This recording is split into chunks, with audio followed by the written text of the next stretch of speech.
Hey, so you remember that Mariners video that I made a few days ago, against the Mariners, that Astros video? You guys remember that? It's the same thing. Just take that video, edit out when I said Mariners, and insert the word Rockies, and that is it. Hi, I'm Weston. I love talking about the Astros, by the way. This was bad. This was awful.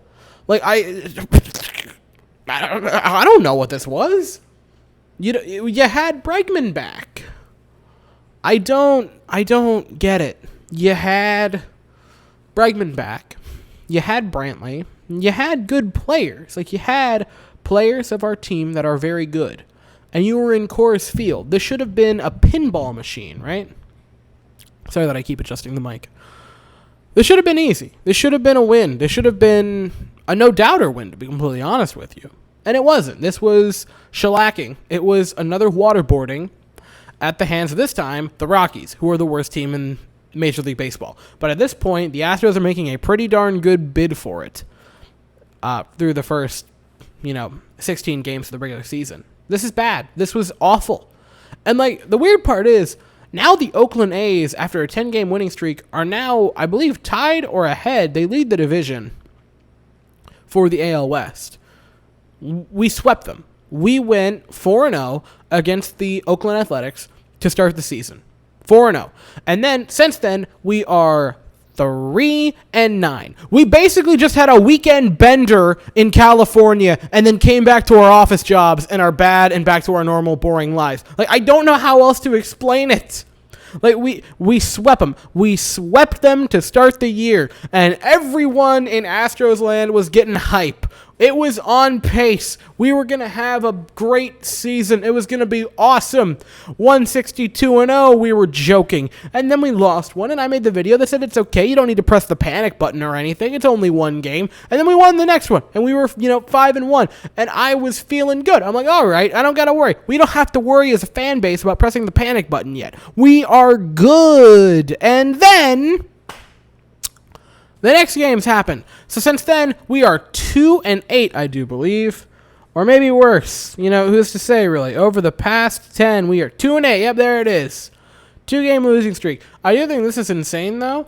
Even though we've lost 8 of the last 10, we still have a positive run differential, which is something that neither the Mariners or the Oakland Athletics have. We still are a +2. And this is just I don't know how you allow this to happen if you're the Astros, right?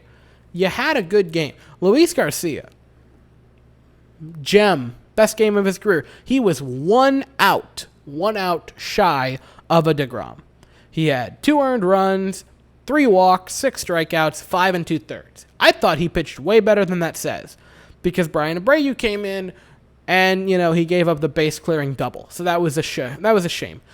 Again, Abreu, I thought he played really, really good for tonight. I thought he was fantastic. The 2 runs on his ledger were given up by the next guy to come in, Brian Abreu. This is just a shame of a game. There's no other way to put it. This just is a massive bummer. The offense didn't show up again. The pitching did fairly well for the starting pitching. Once he got a little bit later on, it started to fall apart. But that was it. It's the same video. I already made this video. I made it Sunday against the Mariners. It's just take that video, change out Mariners for Rockies. That's it. That's all you have to change. You even had to, ruin the starter's day. You even had Miles Straw not catching a ball in the outfield that turned a 1-0 lead to a 2-1 deficit. You had it all. It was just the Mariners game, but against the Rockies in Coors Field. And on that note, you're in Coors Field. Coors. You've heard of it? You heard of it? There's a lot of videos about Coors Field and how it's a pinball machine, and you get Yordan Alvarez back. And logic dictates that you start Yordan Alvarez. And I hear what you're saying. You're saying, well, Weston, Yordan Alvarez is on some questionable knees. He had double knee surgery last year. And, his defense is subpar anyway. And Coors has the biggest outfield in the league. It has the highest batted ball percentage in all of MLB ballparks. So how could you say you put Yordan out there? And I would say because of his offense.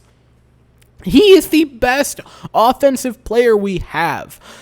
I said what I said. His 2019 rookie season was insane. And, he's not off to the same start this year, but he isn't bad. 277 batting isn't bad. I think his on base is higher than that. Like, this is just, I don't know why you don't start him. And I don't know why you wait to have him pinch hit. I don't know why, for some reason, we had Toro pinch hit and not Alvarez at that point, when it was still kind of a close-ish game. But we didn't. We waited till it was the 9th inning to have him come in. This game was just kind of bad. There's no other way to put it. Offensively, we had 2 runs driven in. One by Diaz on a double, I believe it was, and one by Correa. And that was it. The offense was dead. Straw went 0 for 4. Bregman went 0 for 4. Tucker went 0 for 4. And Diaz had the 1 hit. And that was it. Maldonado, actually, was the most on-base person of the... Good Lord. Him and Brantley tied. Or not him and Brantley. Brantley was insane. Brantley was 3 for 3 with a run scored and a walk. So Brantley, you, my fine sir, Mr. Michael Brantley, you get a golden star tonight. However, everybody else, no gold stars for you. You should feel bad about the game. Pitching lines, because I'm still going to keep somewhat the same semblance of a video structure that I've had in the past. First pitcher, starting pitcher, Luis Garcia, 5 2/3, 3 hits, 2 runs, 3 walks, 6 strikeouts. Not a bad night. I thought the pitching line, similar to Jake Odorizzi, doesn't really say how good he pitched. Brian Abreu, 1/3 of an inning, 1 hit, gave up the 2 runs on Luis Garcia's ledger, which was a bummer. Ryan Stennett came in, 2/3, 1 hit, it was a home run, which was a massive bummer, 2 strikeouts, the 1 run, obviously. Again, 2 strikeouts for both of his outs. I thought he wasn't the worst or anything, but that certainly wasn't good. Then Brooks Raley comes in. 2/3 of an inning as well. 1 hit, 2 runs, 1 walk, 1 strikeout. That's not good. His ERA is now at a little over 10. And the dumpster fire himself, Joe Smith comes in, gives up a home run. No strikeouts, no walks, but the hit and the run. His ERA now is 14.40. And that's it. That's it. The Astros are now dead last in the division, sole possession of it. Okay, we're not in total sole possession yet. We're still tied with the Texas Rangers for dead last. But we are 3 games behind the AL division leading, the AL West division leading, Mariners and Oakland Athletics. That's just kind of sad, if I'm being completely honest with you. Yeah, this is bad. We needed to win both of these games, and we didn't. We have the Rockies again tomorrow. We're going to have Urquidy on the mound. So I guess you got to win that game, but at this point, I don't know what to think with this team right now, man. This is a bad start. And this isn't just like a bad start where you're like, oh, this is not good. This is a bad start. Like, this is very troubling, especially if you only split that series with the A's. Like, if you don't sweep them and you're 5-11 right now, we're having a very different conversation. But it's clearly in your wheelhouse to just beat up on a team relentlessly, because you've already done that. You did that to the Oakland A's.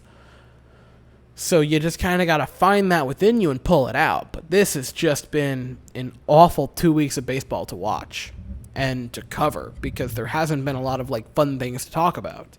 And I enjoy saying fun things about this team, but right now there just isn't much. So that's it. That is all I have. Tomorrow's game, like I said, is Jose Urquidy starting. And it starts off at 3:10 in the afternoon, so a nice early game to get underway. I love afternoon baseball. I don't know what there's just something so classic about it. It's in the middle of summer, you're outside, summer breeze. I don't know. I just get romantic about afternoon baseball games. So that's all I have to say.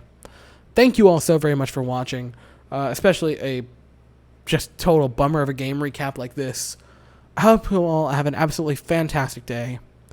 And as always, even when you go 2-8 over the last 10, go Astros.